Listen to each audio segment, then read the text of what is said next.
Bonjour les amis et bienvenue sur cette chaîne. Donc ça faisait longtemps que j'avais pas posté de vidéo sur ma chaîne YouTube, du moins des vidéos longues. J'avais fait des shorts et j'ai fait justement il n'y a pas longtemps un short sur le regard. Alors pourquoi avoir fait ce short sur le regard?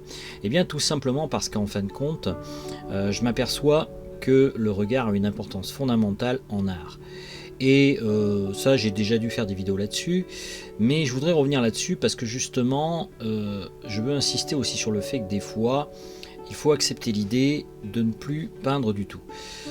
Ces derniers temps en fait j'ai très peu peint, j'ai surtout concentré ma peinture en fait sur un seul tableau. Ça fait plusieurs semaines que je le travaille. D'ailleurs je le partagerai d'ici peu ou d'ici quelques mois, je ne sais pas encore, ça dépendra du rythme auquel j'avance sur ce tableau en timelapse. Mais je me suis aperçu en fait qu'il était important que j'observe les sujets que je voulais peindre.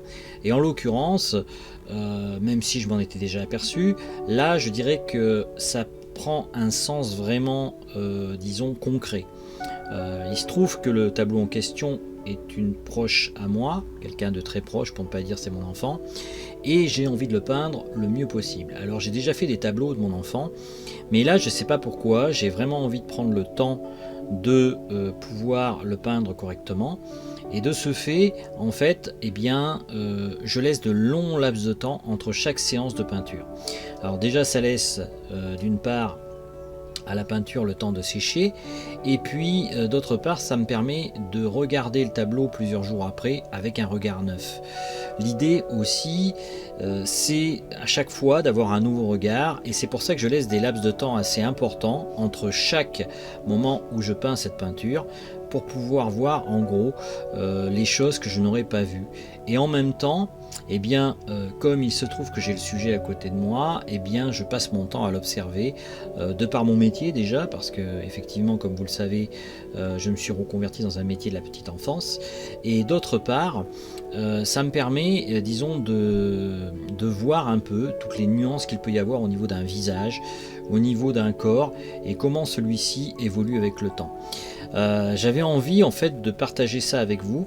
Alors effectivement c'est pas une grande analyse philosophique que je vais vous faire sur la peinture, mais je pense que quel que soit le sujet que vous faites, que vous preniez du temps par exemple, ou que vous exécutiez la peinture très rapidement, il y a certains peintres qui arrivent à exécuter des peintures très rapidement, moi c'est pas vraiment mon cas, j'ai plus de mal, il faut que je travaille, il faut que j'arrive à lâcher prise en fait. Et le lâcher prise, moi il vient en fait avec le déroulé de la séance lorsque je peins, où au bout d'un moment eh bien j'arrive à m'extraire un peu du quotidien et à me concentrer uniquement sur mon tableau. Donc je dirais il n'y a pas vraiment en fait de méthode, vu que chacun a sa propre méthode.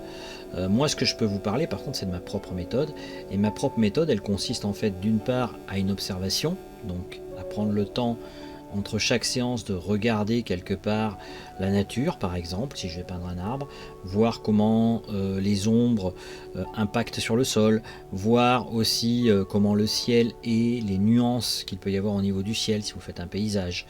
Alors si c'est par exemple un humain comme c'est mon cas actuellement, eh bien je vais me concentrer en fait sur les ombres portées qu'il peut y avoir sur le visage, les ombres des cheveux, les ombres qu'on peut avoir aussi tout simplement par rapport à la pièce dans laquelle on se déplace. En fait, il y a tout un tas de paramètres qu'il faut prendre en compte lorsque l'on fait une représentation d'un tableau. Alors je ne dis pas que ça sera la plus réaliste, mais en tout cas je m'attelle à ce qu'elle ressemble le plus possible à ce que moi j'ai dans l'esprit, et j'espère y arriver.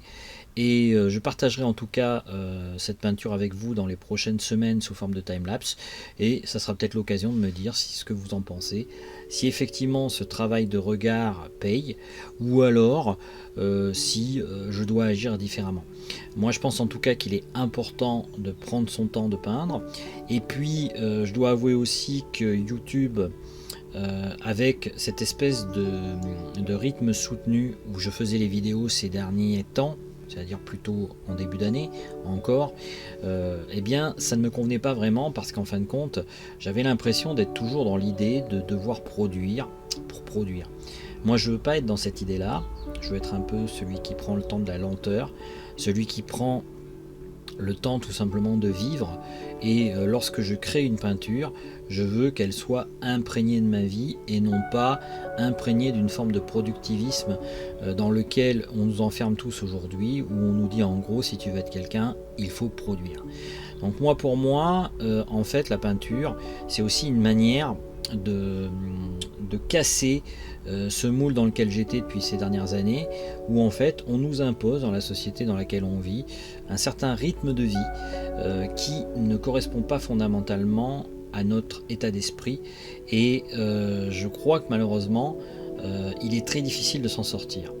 Alors la peinture pour moi, et bien justement c'est cette parenthèse qui me permet de sortir de ce type d'état d'esprit où justement on est enfermé dans une forme de productivisme à tout crin, pour arriver en fait à créer une peinture qui soit en accord entre guillemets avec ce que je suis et en accord avec ce que je vois.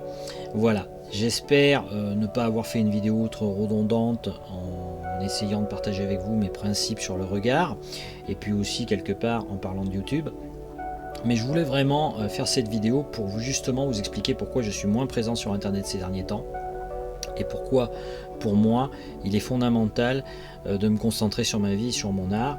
Ça ne veut pas dire pour autant que j'arrête les vidéos YouTube, ça veut dire simplement que je vais adapter un rythme moins soutenu, et c'est volontaire, c'est un rythme de la lenteur. Certains diraient que c'est par exemple une forme d'antiproductivisme. Je ne me considère pas antiproductiviste, je pense simplement qu'il faut produire intelligemment et qu'il faut produire en fonction de ses besoins.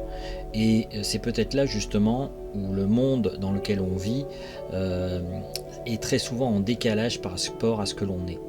Voilà, c'était une réflexion que je voulais partager avec vous. Je vous laisse réfléchir là-dessus. Si vous voulez, vous pouvez me dire ce que vous en pensez dans les commentaires. Vous avez le droit de ne pas être d'accord. Vous avez le droit d'être aussi, bien entendu, d'accord. Mais j'aimerais bien qu'on échange là-dessus et ce que vous en pensez. Alors je vous dis à bientôt et à ciao dans une autre vidéo.